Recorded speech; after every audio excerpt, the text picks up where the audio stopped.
Welcome to CSSPMS lectures. आज हम Rhiannon Martin का चैप्टर नंबर 8 स्टार्ट कर रहे हैं, जिसका टाइटल है द नाउन केस। इससे पहले अगर आप इस चैनल पे फर्स्ट टाइम आए हैं तो रैनन मार्टिन के पहले 7 चैप्टर भी इस चैनल पे अपलोड हो चुके हैं। आप उनको फ्रॉम चैप्टर नंबर 1 फॉलो करना स्टार्ट करें ताकि आपके लर्निंग का एक फ्लो बन सके। तो चलें जी, चैप्टर नंबर 8 स्टार्ट करते हैं, द नाउन केस। इसमें हमने केस देखना है कि किसी भी सेंटेंस में एक जो नाउन है वो किस केस में है, आया कि वो नॉमिनेटिव केस में है या एक्यूजेटिव केस में है। उसके केस को हमने चेक करना है। तो चलें जी स्टार्ट करते हैं। पहले जी ये 2 सेंटेंसेस आप देखें। पहला सेंटेंस है John threw a stone. Second sentence है the horse kicked the boy. अगर हम पहले सेंटेंस को एनालाइज करें तो हमें क्या समझ आता है कि जॉन जो है उसमें एज अ सब्जेक्ट यूज हुआ है। जॉन उस पहले सेंटेंस में 2 नाउन्स यूज हुए हैं। जॉन भी एक नाउन है और स्टोन भी एक नाउन है, लेकिन जॉन जो है वो एज अ सब्जेक्ट यूज हुआ है पहले सेंटेंस में। और अगर हम एक क्वेश्चन सेट करें कि हु थ्रू अ स्टोन, कि पत्थर किसने फेंका, तो उसका आंसर होगा जॉन ने, कि जॉन सब्जेक्ट है। अगर हम क्वेश्चन एक सेट करें कि व्हाट डिड जॉन थ्रू, कि जॉन ने फेंका क्या, तो वो है पत्थर। तो पत्थर यहाँ पे जो स्टोन है वो ऑब्जेक्ट के तौर पे काम कर रहा है। तो ये जो वर्ड्स हैं थ्रू अ स्टोन, ये प्रेडिकेट है। प्रेडिकेट के बारे में हम पहले एक चैप्टर में बिल्कुल डिटेल में बात कर चुके हैं कि प्रेडिकेट क्या होता है। तो प्रेडिकेट के लिए आप उस चैप्टर को देख सकते हैं। तो सबसे ज़्यादा हमारा जो इस चैप्टर में फोकस है वो केस पे है। तो हम देखते हैं कि जॉन सब्जेक्टिव केस में है, सब्जेक्ट के तौर पे यूज़ हो रहा है, और स्टोन ऑब्जेक्ट के तौर पर। सिमिलरली अगर हम दूसरे सेंटेंस को एनालाइज करें तो हॉर्स किक द बॉय। अब यहाँ पे जो हॉर्स है वो भी नाउन है और बॉय भी नाउन है, लेकिन जो हॉर्स है वो सब्जेक्ट के तौर पे यूज़ हो रहा है और जो बॉय है वो एज अ ऑब्जेक्ट के तौर पे यूज़ हो रहा है। क्योंकि अगर हम क्वेश्चन सेट करें कि किसने लात मारी, तो लात मारने वाली जो चीज़ है वो घोड़ा है, और किसको पड़ी लात, वो बॉय है, लड़का है। तो यहाँ पे एक जो नाउन है वो सब्जेक्ट के तौर पे यूज़ हो रहा है और एक जो नाउन है इसी सेंटेंस में वो ऑब्जेक्ट के तौर पे यूज़ हो रहा है। तो चले हम एनालाइज करते हैं कि इसमें केस क्या बनता है। तो सबसे पहले है नॉमिनेटिव केस। नॉमिनेटिव केस में इसकी डेफिनेशन है, व्हेन अ नाउन और a pronoun is used as the subject of a verb it is said to be in the nominative case. Examples हमारे पास हैं, पिछले सेंटेंसेस हमने दोबारा एग्जांपल्स में ऐड किए हैं कि जॉन थ्रू अ स्टोन। अब जो जॉन है हमारे पास वो नॉमिनेटिव केस में है, क्योंकि थ्रू जो है वो हमारे पास वर्ब है, और ये जो जॉन है वो हमारे पास सब्जेक्ट ऑफ अ वर्ब का काम कर रहा है, कि एक सेंटेंस में एज अ सब्जेक्ट जो यूज़ हो रहा है होता है नाउन, उसे हम नॉमिनेटिव केस कहते हैं। सिमिलरली हमारी दूसरी एग्जांपल है the horse kicked the boy. तो यहाँ पे जो हॉर्स है वो सब्जेक्ट है के तौर पे यूज़ हो रहा है, तो इसलिए वो नॉमिनेटिव केस में है। तीसरा जो सेंटेंस है हमारा, ही रोट अ लेटर। ही जो है वो एक प्रोनाउन है।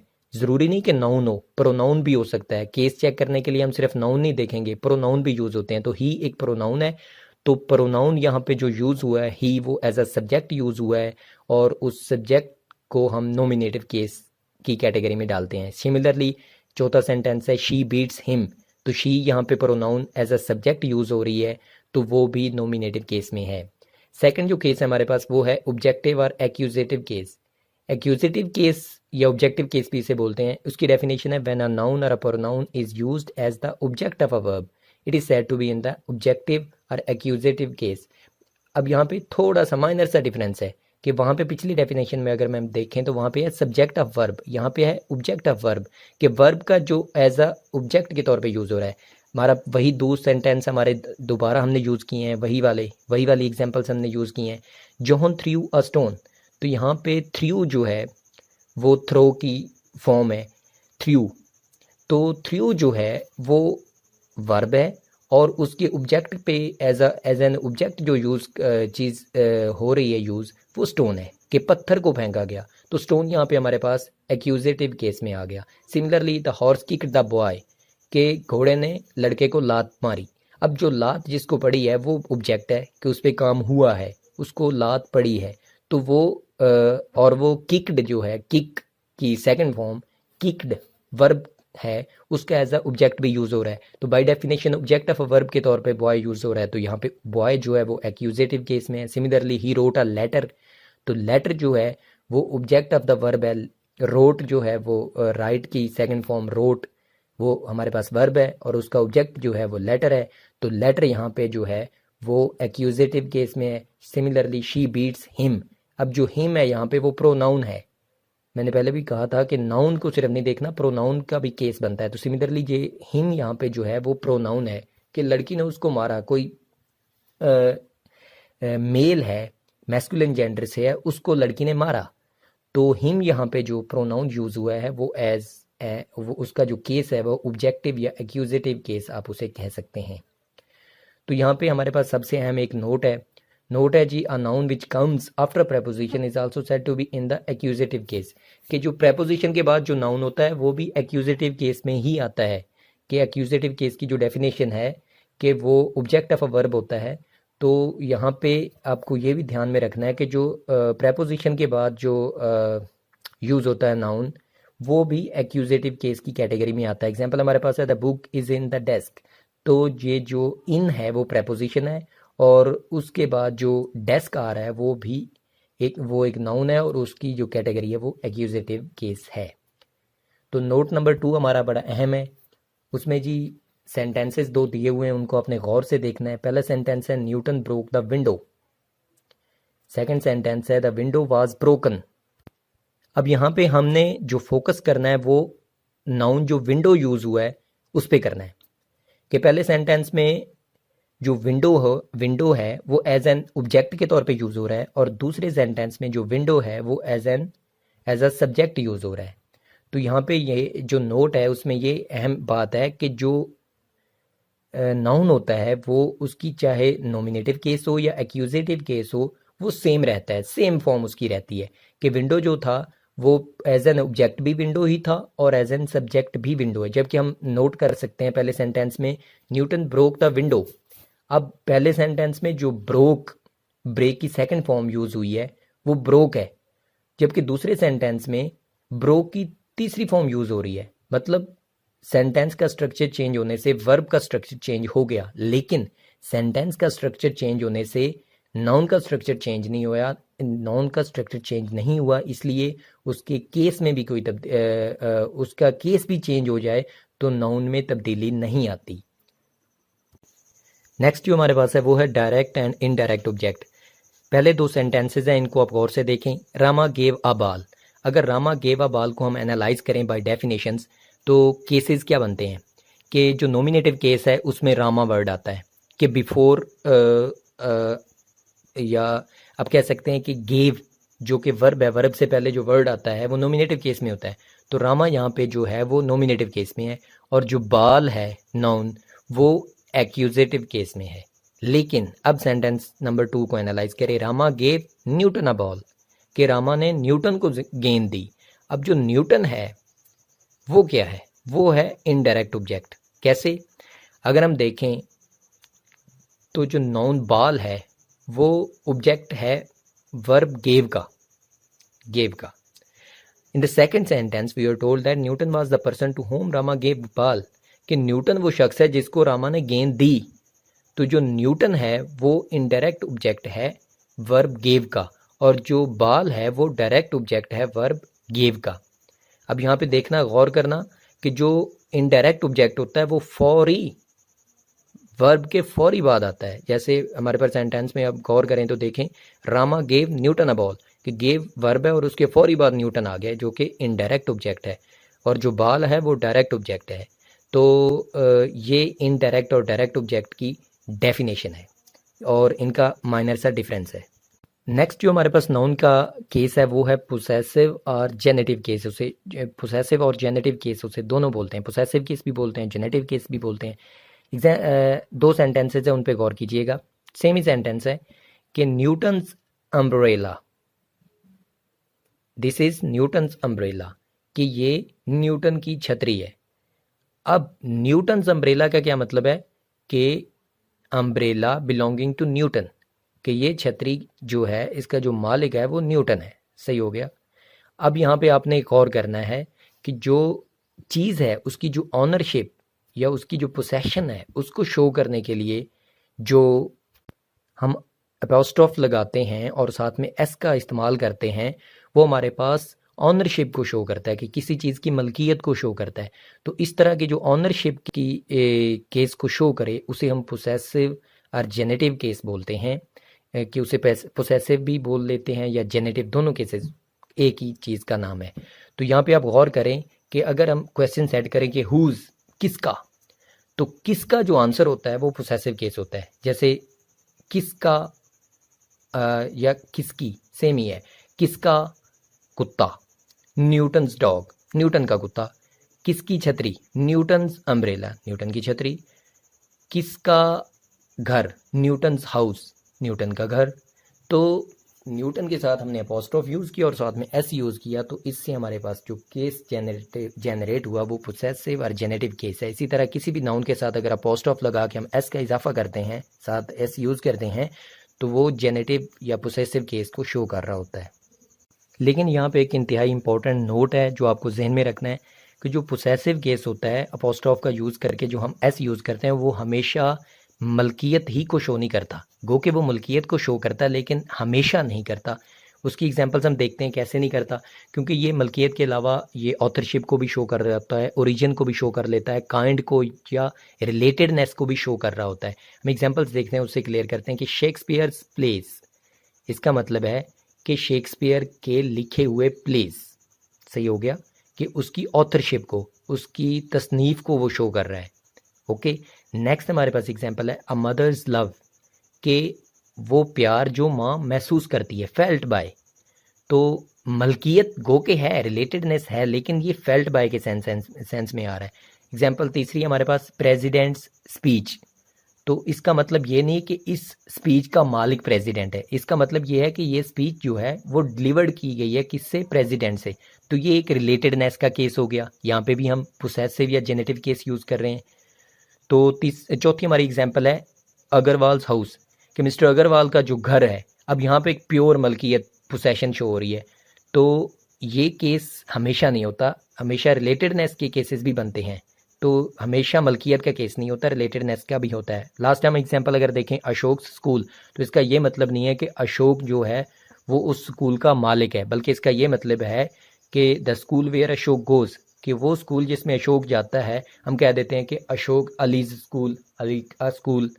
तो उसका ये मतलब थोड़ी हुआ कि अली मालिक है उस स्कूल का, बल्कि उसका ये मतलब हुआ कि अली उस स्कूल का एक स्टूडेंट है, तो इसलिए वो स्कूल अली का है। तो यहाँ पे ये आप ध्यान में रखिएगा कि अपॉस्ट्रोफ को जहाँ पे भी आप देखें तो वहाँ पे सिर्फ मलकियत की सेंस नहीं लेनी, बल्कि सेंटेंस के या वर्ड की सेंस को आपने समझना है कि उसमें रिलेटेडनेस, ओरिजिन या काइंड या ऑथरशिप भी शो होती है। नेक्स्ट हमारे पास है कि formation of the possessive case, कि पोसेसिव केस बनते कैसे हैं। उसके लिए हमने रैन एंड मार्टन से 7 रूल्स ड्रॉ किए हैं। हम 1 बाय 1 इन रूल्स को डिस्कस करते हैं और विद एग्जांपल्स इनको देखते हैं और अंडरस्टैंड करते हैं। तो चलें जी, रूल नंबर 1 है कि when the noun is singular the possessive case is formed by adding S apostrophe and S to the noun. कि जब नाउन एक सिंगुलर है तो उसके साथ हम सिर्फ अपॉस्ट्रोफ और एस का इजाफा करेंगे तो पोसेसिव केस हमारे पास बन जाता है। एग्जाम्पल है हमारे पास द बॉयज़ बुक, लड़के की किताब, द किंग्स क्राउन, बादशाह का ताज, न्यूटन्स क्लेवरनेस, न्यूटन की चालाकियाँ या चालाकी। तो सिंपल हमारे पास एक सिंगुलर नाउन है, बॉय, किंग और न्यूटन, उसके साथ हमने क्या किया जी, अपॉस्ट्रोफ लगा के एस का इजाफा किया और हमारे पास पोसेसिव केस आ गया है। तो यहाँ पे नोट करने की बात क्या है, the letter S is omitted in a few words where too many hissing sounds would come together. यहाँ पे कहने का मतलब है कि जहाँ पे कुछ वर्ड्स ऐसे होते हैं उनके एंड पे सस्से की आवाज़, मतलब सीन की आवाज़ ओवरलैप हो रही है, तो वहाँ पे हम अगर अपॉस्ट्रोफ डाल के साथ एस की इजाफे की आवाज़ का इजाफा करना चाहें तो वो वर्ड की सेंस, जो प्रोनाउंसिएशन सेंस है, वो बहुत ही अजीब बन जाएगी। तो उन केसेस में हम जो एस होता है अपॉस्ट्रोफ के साथ वो हम नहीं लगाते, बल्कि सिंपली हम अपॉस्ट्रोफ का इजाफा करते हैं। एग्जाम्पल हमारे पास है फॉर कॉन्साइंस सेक। अब कॉन्साइंस पहले ही एस पे या सीन की आवाज़ पे एंड हो रहा है, तो अगर साथ में हम फिर एस का इजाफा करें तो वो कुछ इस तरह की प्रोनाउंसिएशन बनेगी, ध्यान कीजिएगा, कॉन्साइंसेस। तो वो बड़ा अजीब सा एक यूँ कह लें कि प्रोनाउंसिएशन सेंस बनती है। सिमिलरली हमारे पास वर्ड है गुडनेस, तो पहले ही एस पे एंड हो रहा है वर्ड, तो उसके साथ अगर हम एस एक और आवाज़ डालना चाहें पॉजिटिव डाल के, तो वो फिर एक अजीब प्रोनाउंसिएशन सेंस बनेगी। तो इन केसेस में कुछ, ये सिर्फ एक्सेप्शंस हैं, तो इन कुछ केसेस में हम सिर्फ अपॉस्ट्रोफ डालते हैं और अपॉस्ट्रोफ लगाते हैं और साथ में एस का इजाफा नहीं करते। रूल नंबर 2 इंतहाई इजी और आसान। अक्सर आपने देखा होगा कि जब सिंगुलर हो तो हम अपोस्ट्रोफ लगा के एस का इजाफा करते हैं, लेकिन जब नाउन प्लूरल हो, जमा की सेंस में हो, तो हम सिंपली अपोस्ट्रोफ लगाते हैं, साथ में एस का इजाफा नहीं करते। एग्जाम्पल हमारे पास बॉयज़, लड़के, पहले से ही एस एंड पे आ रहा है तो हम सिंपली अपोस्ट्रोफ लगाएंगे। Boys school, girls, boys school मतलब लड़कों का स्कूल, गर्ल्स स्कूल लड़कियों का स्कूल। हॉर्सेस, टेल्स, घोड़ों की दुम। तो मतलब जो प्लूरल सेंस है उसमें सिर्फ हम अपोस्ट्रोफ का इजाफा करते हैं और हमारे पास पोसेसिव केस बन जाता है, उसमें एस का इजाफा करने की ज़रूरत नहीं होती। रूल नंबर 3 जो है वो रूल नंबर 2 की एक आप एक्सटेंशन कह लें कि हमने पिछले रूल नंबर 2 में पढ़ा है कि जब कोई प्लूरल वर्ड हो तो उसके साथ हम एस का इजाफा नहीं करते, सिंपली अपोस्ट्रोफ लगा के पोसेसिव केस बना लेते हैं। लेकिन वो एस का इजाफा तब नहीं करते जब प्लूरल एंड हो रहा हो किसी एस पे। अब अगर प्लूरल है लेकिन वो एस पे एंड नहीं हो रहा लेकिन है प्लूरल, तो हम अपोस्ट्रोफ के साथ एस का इजाफा ज़रूर करेंगे। एग्जाम्पल हमारे पास मैन, मैन सिंगुलर होता है, मैन उसका प्लूरल। मैन जो है वो एन पे एंड हो रहा है और उसके एंड पे एस नहीं है, तो हम इसके साथ सिंपली अकेला अपोस्ट्रोफ लगा के इसका पोसेसिव केस नहीं बनाएंगे बल्कि इसके साथ एस का इजाफा करेंगे। सिमिलरली वर्ड है चिल्ड्रन, तो ये भी एस पे एंड नहीं हो रहा लेकिन है प्लूरल, तो इसके साथ भी हम अपोस्ट्रोफ लगा के एस का इजाफा करेंगे। सिमिलरली वर्ड है फीट, तो फीट टी पे एंड हो रहा है, ये भी एस पे एंड नहीं हो रहा लेकिन है प्लूरल, तो इसके साथ भी हम अपोस्ट्रोफ के साथ एस ज़रूर लगाएंगे इसका पोसेसिव केस बनाने के लिए। तो ये ध्यान में रहे कि प्लूरल, हमेशा प्लूरल के साथ हम सिर्फ अकेला अपोस्ट्रोफ नहीं लगाएंगे बल्कि उन प्लूरल के साथ अपोस्ट्रोफ लगाएंगे अकेला जो प्लूरल एस पे एंड हो रहे हैं। जो प्लूरल एस पे एंड नहीं हो रहे हैं लेकिन हैं प्लूरल, उनके साथ हम अपोस्ट्रोफ के साथ एस का इजाफा ज़रूर करेंगे जैसा कि हम सिंगुलर्स के साथ करते हैं। रूल नंबर 4 है व्हेन अ नाउन और a title consists of several words the possessive sign is attached only to the last word. कि जब एक नाउन या कोई टाइटल हो और वो काफ़ी लफ्ज़ों का मजमूआ हो तो हम सिर्फ एंड वाले वर्ड के साथ पोसेसिव साइन लगाते हैं। एग्जाम्पल हमारे पास the king of Bhutan's visit, तो किंग ऑफ भूटान जो है वो एक ही टाइटल कह लें आप कि भूटान का बादशाह, तो हम यहाँ पे ऐसा नहीं करेंगे कि किंग के साथ अलहदा से अपोस्ट्रोफ और एस का इजाफा करेंगे और भूटान के साथ अलहदा से, बल्कि हम किंग ऑफ भूटान, भूटान क्योंकि आखिरी वर्ड है उसके साथ एस का इजाफा किया अपोस्ट्रोफ लगा के और हमने उसका पोसेसिव केस बना लिया। सिमिलरली हमारे पास दूसरी एग्जांपल है the prime minister of Pakistan speech, कि प्राइम मिनिस्टर ऑफ पाकिस्तान एक टाइटल है तो इसका जो आखिरी वर्ड है पाकिस्तान उसके साथ अपोस्ट्रोफ लगा के एस का हमने इजाफा किया, तो ये हमारे पास पोसेसिव केस आ गया कि प्राइम मिनिस्टर ऑफ पाकिस्तान की तकरीर। तो ये इस तरह के केसेस जिसमें मल्टीपल वर्ड्स होते हैं उसकी हमने सिर्फ एंड वाले वर्ड के साथ अपोस्ट्रोफ और एस का इजाफा करना होता है for making possessive case. Rule number 5 बड़ा इंपॉर्टेंट है, इसमें जो नाउन एपोजिशन में होते हैं। अब पहले आप एग्जाम्पल्स को देखें। That is Iqbal the poet's house, this is Ali the cricketers bike. अब जो इकबाल है वही पोइट है और जो अली है वही क्रिकेटर है, मतलब ये दोनों जो नाउन्स हैं वो एक ही बंदे को डिफाइन कर रहे हैं, तो इसे बोलते हैं नाउन्स इन एपोजिशन। इसको हम एंड पे देखेंगे कि एपोजिशन, जो नाउन इन एपोजिशन, उसका क्या मतलब होता है। तो यहाँ पे सिंपली ये है कि इकबाल और पोइट, अली और क्रिकेटर एक ही बंदा है। तो इस सेंस में जो नाउन्स इन एपोजिशन होते हैं उसमें हम जो लेटर बाद में जो वर्ड होता है, बाद में जो नाउन होता है उसके साथ हमने अपोस्ट्रोफ और एस का इजाफा करना होता है फॉर मेकिंग पोसेसिव केस। तो हम बनाएंगे that is Iqbal the poet's house, बल्कि ये सही है, ना कि हम लिखेंगे that is Iqbal's the poet house, बल्कि हम लेटर बाद में आने वाले वर्ड के साथ अपोस्ट्रोफ और एस का इजाफा करेंगे for making possessive case. Rule number 6 है when two nouns are closely connected the possessive is put to the latter, कि जब दो नाउन्स क्लोजली रिलेटेड हों और उनकी मलकियत भी एक ही हो तो हम जो लेटर वाला नाउन होता है उसके साथ अपोस्ट्रोफ और एस का इजाफा करते हैं। एग्जांपल हमारे पास क्रीम एंड स्लीम्स बेकरी, कि क्रीम और स्लीम की bakery. William and Mary's reign, कि विलियम और मैरी का दौर हुकूमत। तो यहाँ पे हम ये नहीं करेंगे कि क्रीम्स एंड स्लीम्स बेकरी, बल्कि बाद वाला जो है उसी के साथ हम अपोस्ट्रोफ और एस का इजाफा करेंगे for making possessive case. Rule number 7 है हमारे पास। रूल नंबर 7 रूल नंबर 6 की एक एक्सटेंशन कह लें आप कि each of two or more connected nouns implying separate possession, यहाँ पे वर्ड जो सेपरेट पोसेशन है वो इंपॉर्टेंट है कि पिछला जो हमने रूल नंबर 6 पढ़ा था उसमें ये था कि जो दो कनेक्टेड नाउन्स हों उनके एंड वाले जो बाद में जो लेटर बाद में जो आता है नाउन उसके साथ अपोस्ट्रोफ एस का इजाफा करना है फॉर मेकिंग पोसेसिव केस। लेकिन वहाँ पे ये है कि रूल नंबर 6 में कि जो पोसेशन होगी जो मलकियत उनकी है वो एक ही, दोनों की मलकियत सेम होनी चाहिए। यहाँ पे है कि मलकियत अलग-अलग है, कनेक्टेड है नाउन्स लेकिन मलकियत अलग-अलग है, तो पोसेशन साइन जो है वो हमने अलग-अलग लगाने हैं इस सेंस में। एग्जांपल हमारे पास राजा राव एंड आर के नारायण नॉवेल्स, सेंस वही है, पिछली है, कनेक्टेड नाउन्स है, लेकिन यहाँ पे जो पोसेशन है जो मलकियत है वो अलग-अलग है कि राजा राव के अपने और आर के नारायण के अपने नॉवेल्स हैं। Similarly Goldsmith's and Cowper's poems कि गोल्ड स्मिथ की अपनी पोइम्स हैं और कॉपर की अपनी है। यहाँ पे हम अगर पिछली एग्जांपल के साथ इसे रिलेटेड करें तो ये अगर हम इसको देखें Goldsmith and Cowper's poems कि गोल्ड स्मिथ के हम साथ अपोस्ट्रोफ एस का इजाफा नहीं कर रहे लेकिन कॉपर के साथ कर रहे हैं, तो इसका ये मतलब बन जाएगा कि गोल्ड स्मिथ और कॉपर की जो पोइम्स हैं वो एक ही बुक है कि एक ही बुक में जो पोइम्स हैं वो इन दोनों बंदों ने मिल के लिखी हैं। लेकिन गोल्ड स्मिथ्स एंड कॉपर्स दोनों के साथ अगर हम अपोस्ट्रोफ एस का इजाफा करेंगे तो इसका मतलब है कि गोल्ड स्मिथ की अपनी है, कॉपर की अपनी है। तो यहाँ पे जो सेपरेट पोसेशन है उस वर्ड को आपने जहन में रखना है कि मलकियत अलहदा हो जाती है जिस सेंस में, तो फिर हम अपोस्ट्रोफ एस का इजाफा दोनों नाउन्स के साथ करते हैं चाहे वो कनेक्टेड भी हों। तो ये रूल थे 7 पोसेशन केस बनाने के। नेक्स्ट हमारे पास है use of the possessive case कि पोसेसिव केस इस्तेमाल कहाँ कहाँ पे होता है, कहाँ कहाँ के इसके यूजेस क्या हैं।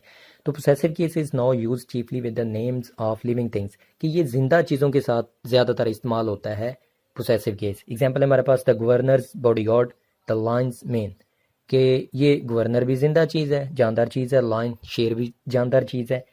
तो सो वी मस्ट से हमें क्या कहना चाहिए कि the leg of the table हमें कहना चाहिए, ना कि हम टेबल्स लेग कह दें। The cover of the book कहना चाहिए, ना कि बुक्स कवर कह दें। The roof of the house कहना चाहिए, the house roof, houses roof हम नहीं कह सकते।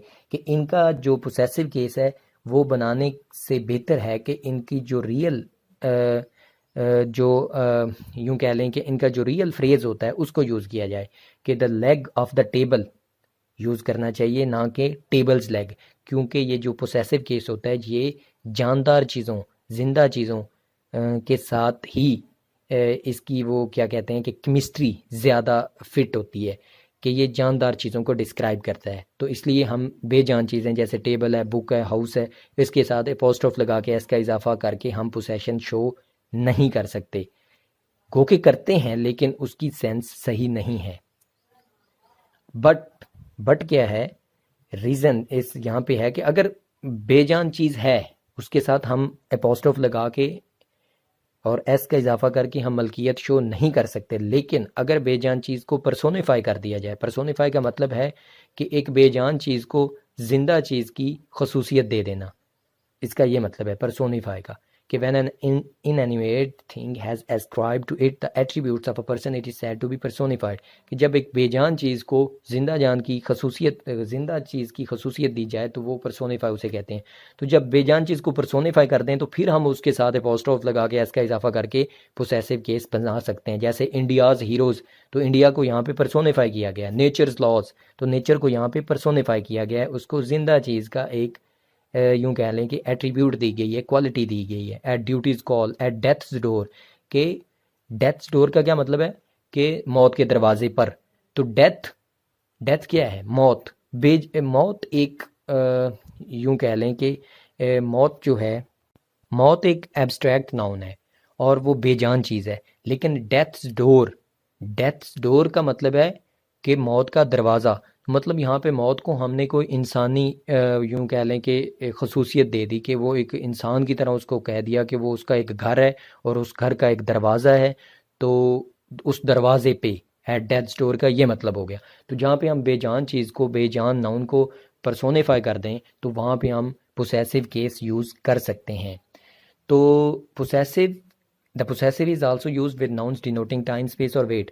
टाइम, स्पेस और वेट जो नाउन डिनोट कर रहे होते हैं उनके साथ भी पोसेसिव केस को यूज़ कर लेते हैं। जैसे आ डेज मार्च, एक दिन का मार्च, अ वीक्स हॉलीडे, एक हफ्ते की छुट्टियाँ, ईयर्स टाइम, एक साल का वक्त, अ स्टोन्स थ्रो, स्टोन क्योंकि पत्थर है और वेट है उसका, अ पाउंड्स वेट, यहाँ पे भी वेट है। तो टाइम स्पेस और वेट के साथ जो चीज़ें रिलेटेड होती हैं, जो नाउन्स रिलेटेड होते हैं, उनको हम पोसेसिव केस उनका शो कर सकते हैं भाई अपोस्ट्रोफ और एस का इजाफा करते हुए। नेक्स्ट है हमारे पास एक जनरल रूल।